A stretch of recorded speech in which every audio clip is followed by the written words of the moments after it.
Welcome to Dishing Up Nutrition with licensed nutritionists and dietitians from Nutritional Weight and Wellness. We explain the connection between what you eat and how you feel. Stay tuned for practical, real-life solutions for healthier living through real food nutrition. Slow down. You move too fast. Welcome to Dishing Up Nutrition. Today we're going to talk about what you can do to overcome fatigue. Maybe you're saying, I'm tired of being tired all the time. Or have you ever gone to your clinic and complained to your doctor that you want more energy, and then you say, hey, please give me a pill or something to help me get over my fatigue? If that's you, you're not alone. Or 1.5 million people go to their doctor every year with that same complaint. Tired, tired, tired. Fatigue may be the result of, a medical problem such as a low thyroid function, or possibly fibromyalgia or chronic fatigue syndrome. But for the majority of people, it is usually the result of poor nutrition. You knew we were going to talk about nutrition, Absolutely. didn't we? And the lack of sleep. Feeling tired all the time, constantly exhausted, and struggling with such morning fatigue that you just want to crawl back into bed. Well, we think that calls for some very practical solutions that hopefully you can put into your practice right now. So that's what we're going to offer up today. Ideas. I'm Darlene Kavist, licensed nutritionist and certified nutrition specialist. And we have not only just one person here with me today as our co-host. We have two. First, we have Brittany Vincent, who until just a few months ago, how long was it now? About 6 months ago. I'm still getting used to the name change. So her name, it used to be Brittany Thomas. No, Brittany is a registered and licensed dietitian. She teaches many of our corporate nutrition classes all over the Twin City metro area. She sees individual clients at our St. Paul and Lakeville office. And one of her special interests is working with women who have hormonal issues. Lots of work. So, Brittany, while working with clients, what have you found to be one of the major causes of fatigue? Well, I was one of those people that went to my doctor and said, I am really tired all the time. And at this point, I was only in my early 20s. So that should absolutely not be happening at that age. That's right. So I asked for my thyroid to be tested, my iron, and everything was fine, which is great, but I still didn't have an answer to my fatigue. Looking back, I know it was to do with my sleep schedule, which we're going to be talking about, and then my nutrition. I just wasn't eating enough of the good things, especially those healthy fats. So making that change with my diet has made such a huge difference, and then making my sleep a priority. So those are two of the major things we're going to talk about. Yes. Yep, so absolutely. I hope people stay tuned. Yes. Because we got lots of good ideas. And we see people that complain about their fatigue all the time. Yes, we do. Almost every day. And in today's world, we know there's lots of different causes, such as adrenal fatigue, low thyroid function, poor lifestyle, eating habits. And we do know so many people live off of caffeine, fast food, all sorts of different convenience foods. Breakfast, often a cup of coffee with some sugar in it, or that sugary creamer, a donut, a muffin. And when people start their day like that, it puts a lot of stress on their body. So the stress from the food coupled with just daily stress, over a few years, that's going to lead to their adrenal glands being burnt out. So we hear that all the time, don't we? Do. Yep. People, the adrenal fatigue. Yep. Fatigue. Okay, I'll say it again. Adrenal fatigue. Yeah. And when that happens, you just feel exhausted all day long. So, Brittany, you're saying poor eating habits can possibly lead to fatigue. Is that right? Absolutely. Yeah. And those poor eating habits, that's including skipping meals. We hear that a lot. Again, living off of caffeine and sugar. People are really just trying to stay awake throughout the day, but it's becoming a vicious cycle. All that leads to brain and body exhaustion. And we know it's a sign of the times, yes, unfortunately. It is.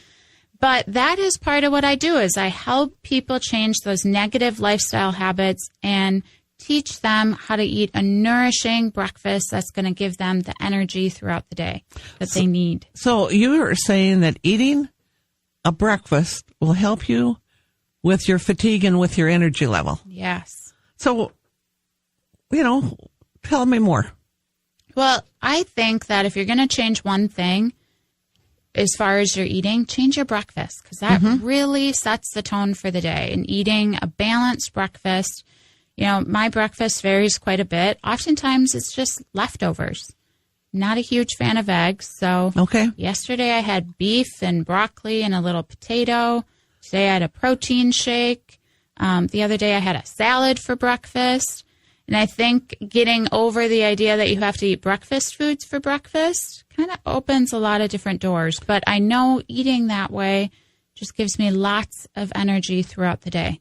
Well, it's so interesting. Last night when I was working with my trainer, he said that when he was younger, he doesn't do that now, but when he was younger, his breakfast used to be like a cereal bar, like a Nutri-Grain bar and a Coke. That's common. Yeah, I know. Used to eat tons of those little bars because they were 80 calories and low fat. And some parents even send kids out the door with a bar in their hand for breakfast. It's easy. So also joining us this morning is Teresa Wagner. Teresa is a registered and licensed dietitian who teaches many nutrition classes and works individually with clients in St. Paul, right? That's correct. She's also available to work long distance on the phone, either with Skype or on the phone. And that's we have a lot of podcast listeners, so that's more for those. And I kind of forgot to mention this, but Teresa is a mother of 3 young children. Yes. So, Teresa, what do you find to be the reason for the epidemic of fatigue? Well, I would say kids, and kids. Did I say that 3 times? And of course, lack of sleep. It's a fact of life that parents with small children often experience interrupted sleep. So I believe that the best way to stay healthy and prevent fatigue is to make sure that I'm eating healthily and exercising. I think, Teresa, I hear that from so many parents. Yes. That, maybe they're able to get 1 or 2 hours of sleep in a night when their kids are sick or something. Right, exactly. Or, it doesn't even have to just be sickness. It's, you have those nights where they have nightmares or they just wake up and because they're awake, they think you should be awake. And they just come for visits in the middle of the night. So I think one of the things that you just said is in order to stay healthy for yourself, you have to eat better. That's right. Yep, we have to take care of ourselves. And I know that, especially as a dietitian, that foods are very powerful for preventing fatigue. But what I really didn't understand was how choosing the right foods not only helps with my energy, but also keeps me healthy, especially when life happens, like a sick kid, like we were saying, or those midnight visits that keep you up most of the night.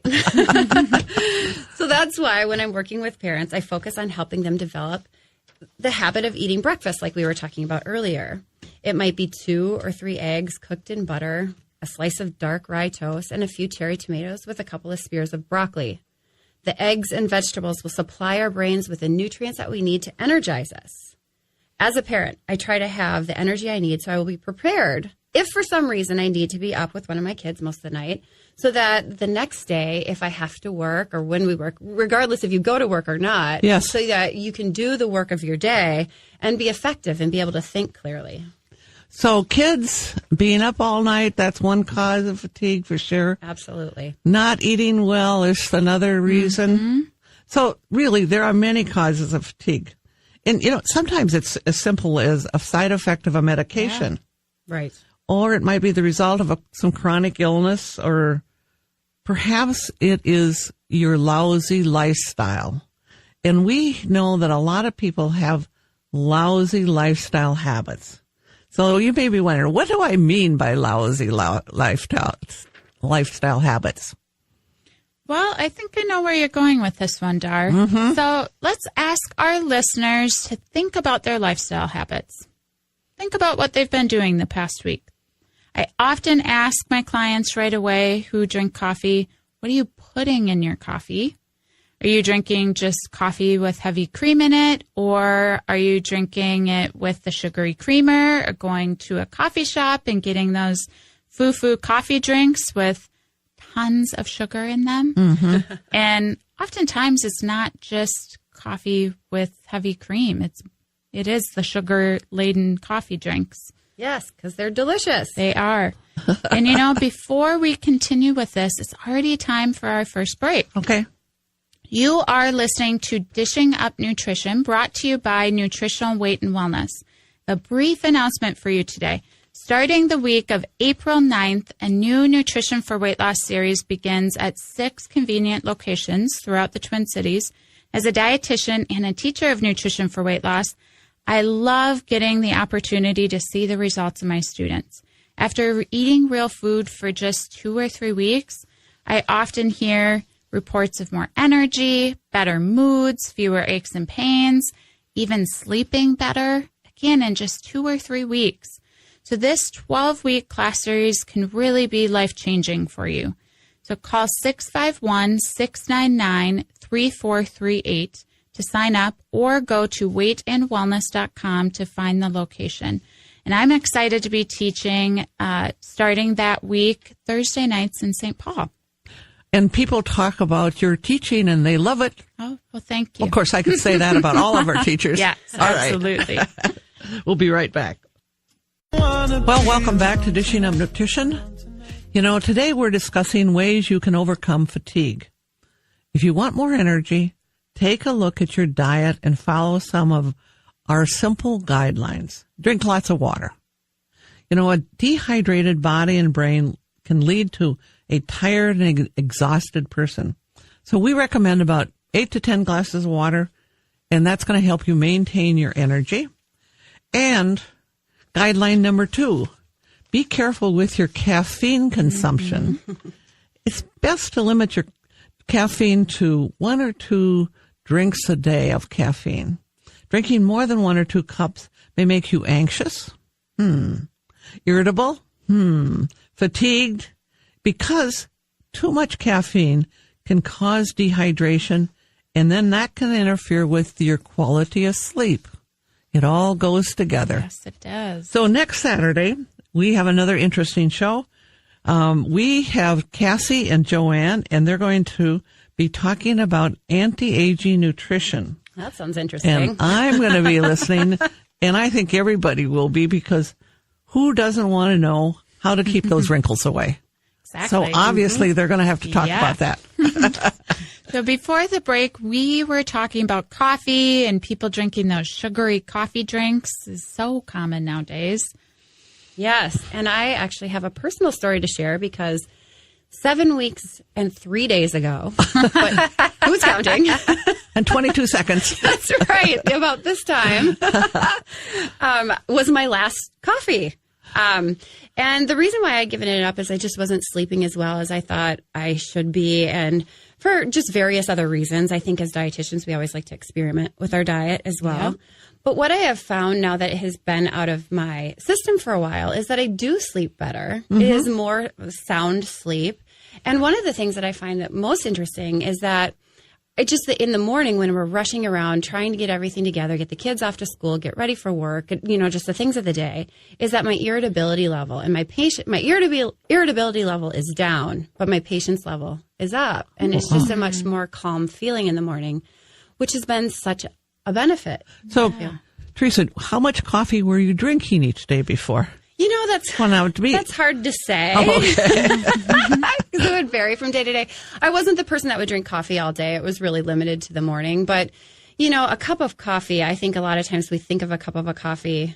My idea of a cup of coffee is probably 20 ounces, which I think is about what most people think. Yeah. We don't really think it's that standard 8-ounce cup. Yes. And whenever they measure caffeine and things, they're thinking about an 8-ounce cup, not the 20 ounce. That's right. Yep, that's right. So I don't know for sure how much it was, but probably significant.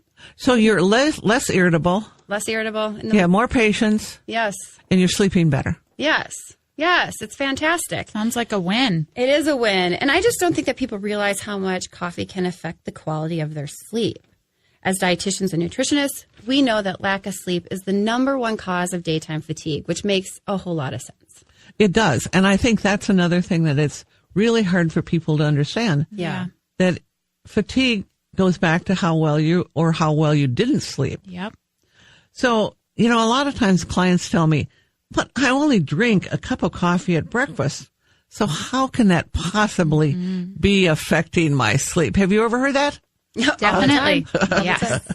Well, the average amount of caffeine in 1 cup of coffee, again, this is 8 ounces, that you brew at home is about 100 milligrams. But if you're going to go through that Starbucks drive-through, I drive by that every day going to work, and I see that long line. Mm-hmm. So if you go and do that, a Starbucks Grande coffee is actually 2 cups of coffee. It can have up to 330 milligrams of caffeine. Wow. That's a lot more. Yes. Mm-hmm. And I'm quite certain the majority of coffee drinkers don't know this stimulating fact. If you drink 2 cups or 16 ounces of coffee in the morning, you will get about 200 milligrams of caffeine that will stay in your system full force for 7 hours. Then for the next 7 hours, the effects are at a half-life of 100 milligrams of caffeine. So slow down, Teresa. Yes. That's a mouthful. Yes. Say that. Say that one more time for listeners. So if you start with 200 milligrams, that will stay in your system for full force. Full force. For 7 hours. Mm-hmm. Then over the next 7 hours, the effects are at their half-life or at 100 milligrams of caffeine. So that's 14 hours. Mm-hmm. And then it's half-life again, which leaves you with 50 milligrams of caffeine at 21 hours.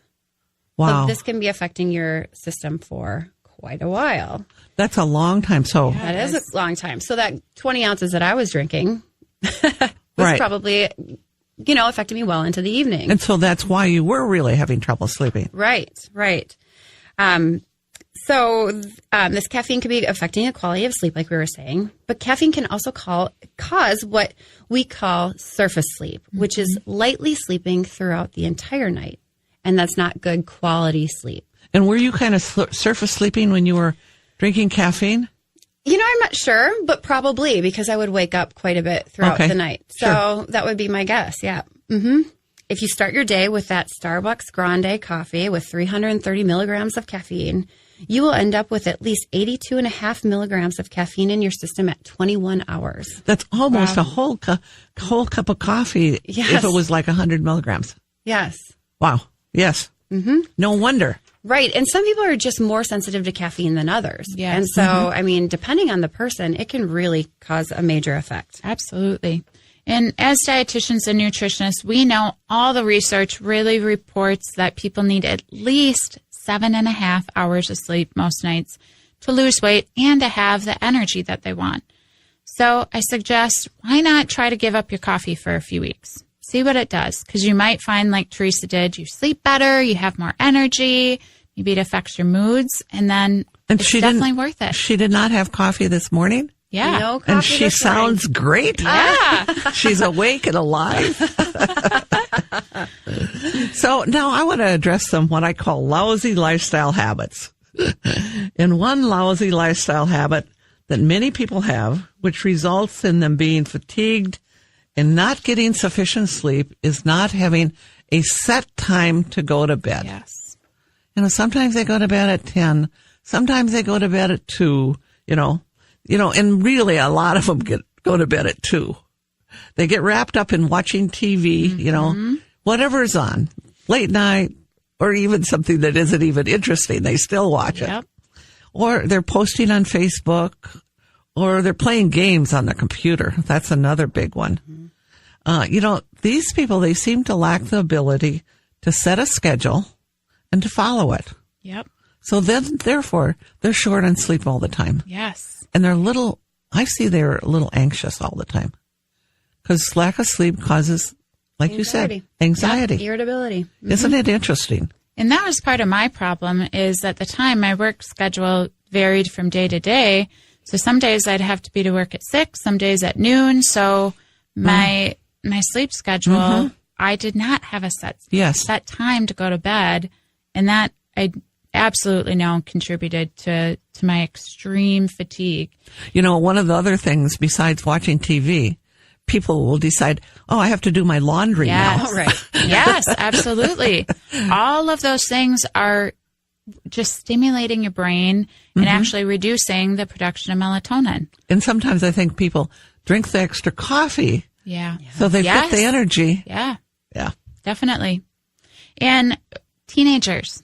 So I see a fair amount of teenagers in our offices, and they need even more sleep. It's crucial. They need at least 9 hours of sleep. And we've seen locally, lots of schools have changed to a later start because they were finding that their students were having a hard time staying awake. And then that's affecting their learning and how they're feeling throughout the day. So it may really actually surprise people that as nutritionists, we actually help people develop positive sleep habits. We don't always talk about food.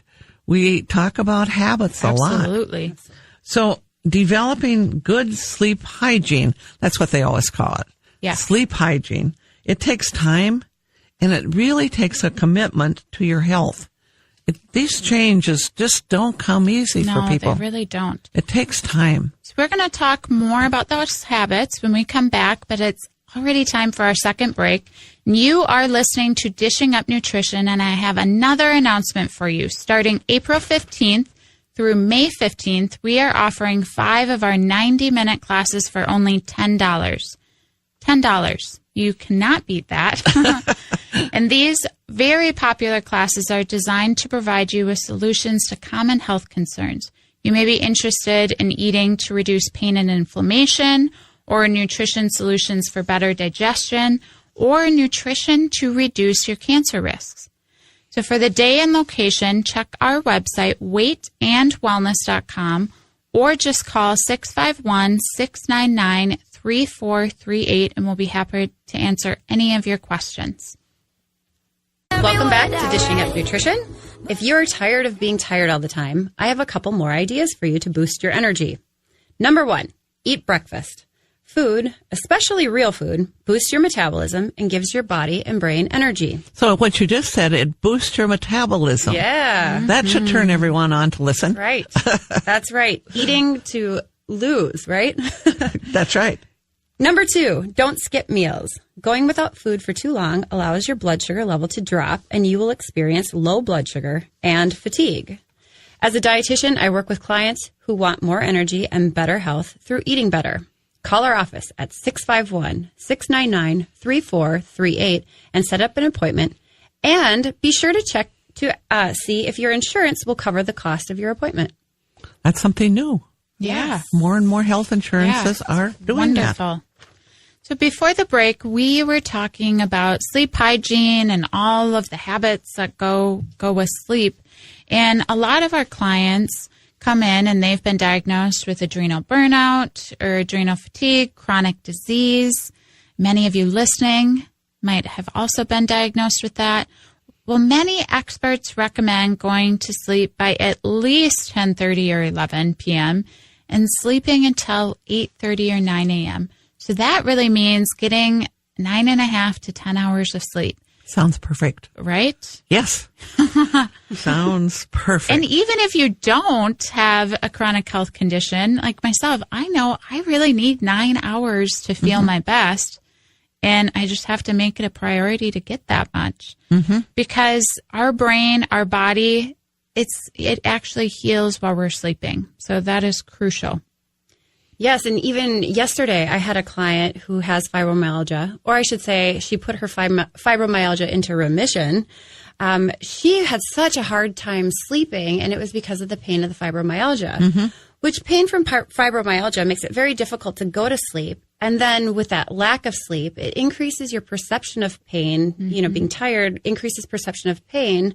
I think that's another thing is people don't realize that when they lack sleep, and if they have a pain condition in their body, they're going to have more pain. Yes. Right. Yes.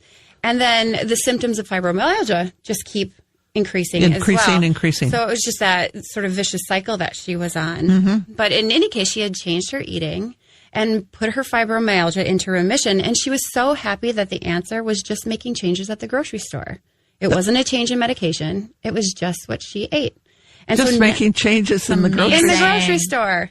Now she can sleep from 10:30 to 7:30, and she said never in her life had she been able to shut her eyes at 10:30 and not open them until 7:30. That had never been something that she had experienced before. And so now she wakes up and she doesn't have pain. She can get up and get on with her day right away in the morning. And I was just saying, for those of us that don't have that sort of pain, we don't understand necessarily that when you wake up that you can't just get out of bed and get going, where it just took a lot of warm-up time for her to be able to get on with her day. And now she can. You know what, Teresa, I think there's a lot of our listeners that are those, they have a lot of pain when they wake up, and it takes them a long time to get going. Yeah. So it seems like when she cut back and stopped maybe eating sugar. Yes. And some of the bad fats. That's right. Her pain started to go away. Great. Right. Yes. Makes you feel good when you have clients like that. Yes, it does. Yeah. And it's just amazing. Food is just amazing. We say it all the time. Yes, we do. But it still seems like it's amazing, right? Yes. I mean, it's just a surprise sometimes. Yes. Even though we know. We know as dietitian and nutritionist, we know it. And we try to teach clients all the time that that's a fact. Yes. And until they experience it, yes. I don't think they believe it. Yep. No. Yep. No. But once they experience, they're on board. That's right. Mm-hmm. So a rather sobering fact, changing the subject a little bit, is that 20% of fatal car accidents are the result of driver fatigue. Wow, that's amazing, yes. isn't it? We know that fatigue is common in everyone's busy lifestyle these days, but biologically it is not normal. People are walking around feeling crummy, tired, exhausted for much of their lives, but this isn't necessary. For energy, we need good nutrition. Real food supports energy production in our bodies. At Nutritional Weight and Wellness, we teach clients to eat protein, vegetables, and healthy fats in balance. You know, it's kind of interesting. They say, but can't I eat some grains, or won't I be missing something if I don't eat grains? Or, I need my bread, or whatever they're saying. Mm-hmm. And so we just keep repeating that over and over. At least I do. I'm sure you do too. Definitely. Right. And all the nutrients that are found in grains and breads, you can find in other foods. So it isn't necessary to have grains in your diet. And I don't think they understand that for many people, not for everyone, but for many people, that grains are inflammatory for them. Yeah. Mm-hmm. So that's right. Well, and I think thinking about all of the delicious foods that are really going to help heal your body instead of the opposite, thinking of the foods that really you should cut back. I mean, just changing that perspective can be really helpful for people. And we find all the time that a common macronutrient that many individuals cut out of their diet is fat. yes. Oftentimes to lose weight, but sometimes it's not even conscious because it's just ingrained in their brain. I agree. Yeah. That's right. And I mean, that was me as well. I wasn't trying to lose weight. I just thought that's what was healthy. Mm-hmm. That's what we've been told over and over. That's going to prevent heart disease. Yes. Remember? Yep. We still hear that. But unfortunately, when you cut out the fat, you are not as satiated, so you naturally eat more carbohydrates, but then in those low-fat products, they replace the fat with more sugar. Mm-hmm. So all of a sudden, you're eating lots of sugar, lots of processed carbs. Some of you might be thinking, is that a bad thing? How does that sugar and processed carbs impact my energy? Well, here's a really good example that I can sure relate to, and I'm sure many people can. You eat a bagel in the morning with low-fat cream cheese. Well, that's like eating 4 slices of bread or over 80 grams of carbohydrates. That 80 grams of carbohydrates turns into over 20 teaspoons of sugar. That is definitely not going to help your energy. And in fact, you're going to crash from that a few hours later. Feel pretty poorly. So let's get into the biochemistry behind eating too many carbs and too much sugar. So simply, when you eat a lot of carbs and sugar, you'll have a kind of a spike in your blood sugar. It'll go up. So, yeah, you feel great for a few minutes or maybe half an hour. And then it comes crashing down, and then you will have intense fatigue. You might feel a little irritable, a little crabby, Angry. Yeah. So low blood sugar is a major cause of fatigue. Yeah, and people walk around all the time with low blood sugar. And it's hard to avoid, especially when you have back-to-back clients. Yeah. That's true. Because we know that. It is true. We experience that a lot. Yep. So we have to protect our bodies always. Yes, and another way to protect our bodies and to have good energy is to stay away from the bad fats. Bad fats like margarine and those vegetable oils such as soybean oil, canola oil, corn oil, and cottonseed oil. From a biochemical standpoint, good beneficial fats such as butter, coconut oil, avocados, and olive oil are the best fats for energy production. So I think one of the things, that's still new information for people, isn't it? It is. It's that it's okay to eat butter. Yes. And it's amazing. It's okay to eat coconut oil. I mean, Yes. all the things that people had been told in the past were harmful. That's right. That's right.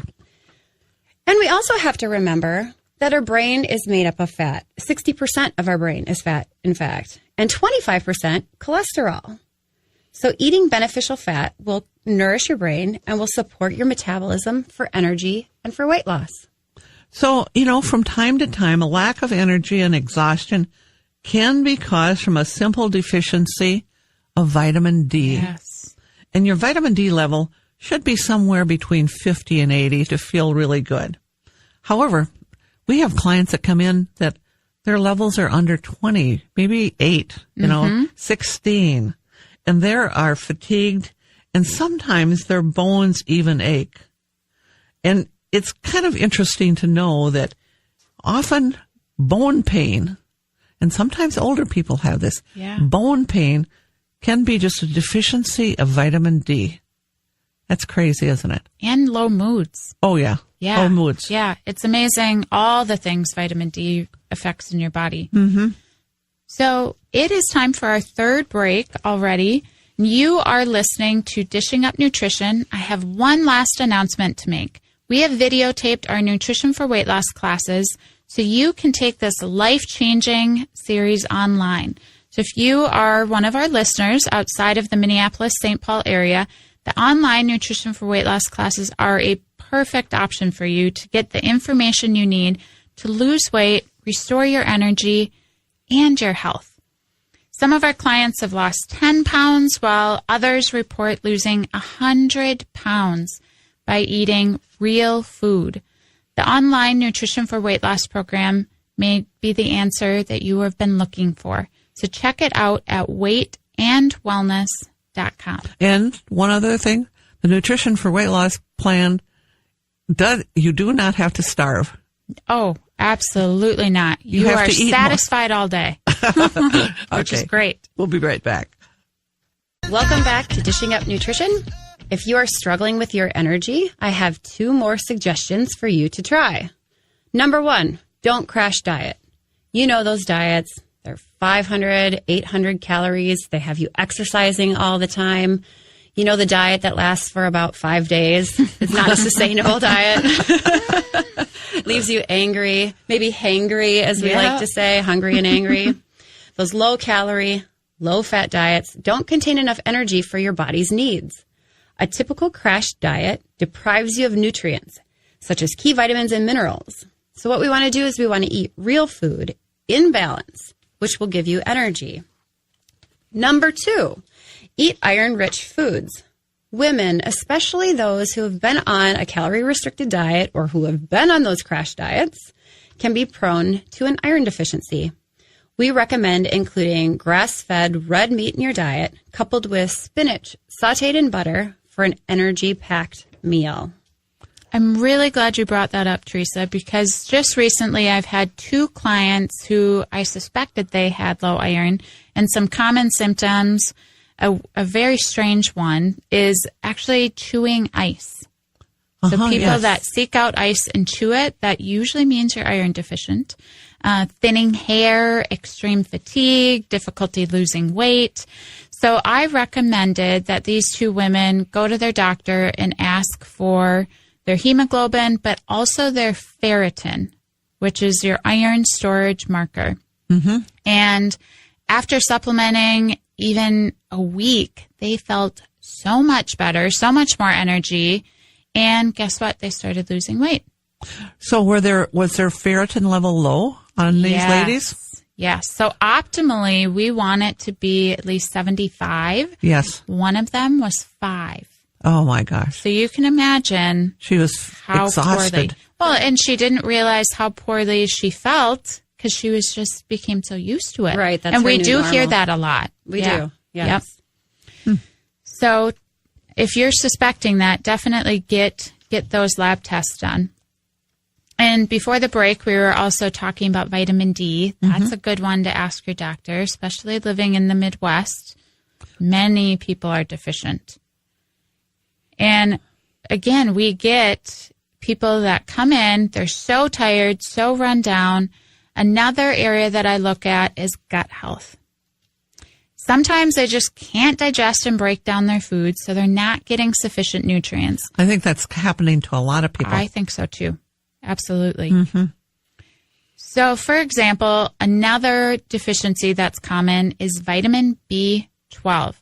Either because they're not eating enough animal protein, which is our best source of B12, or again, they're lacking that ability to break down their food and access the B12.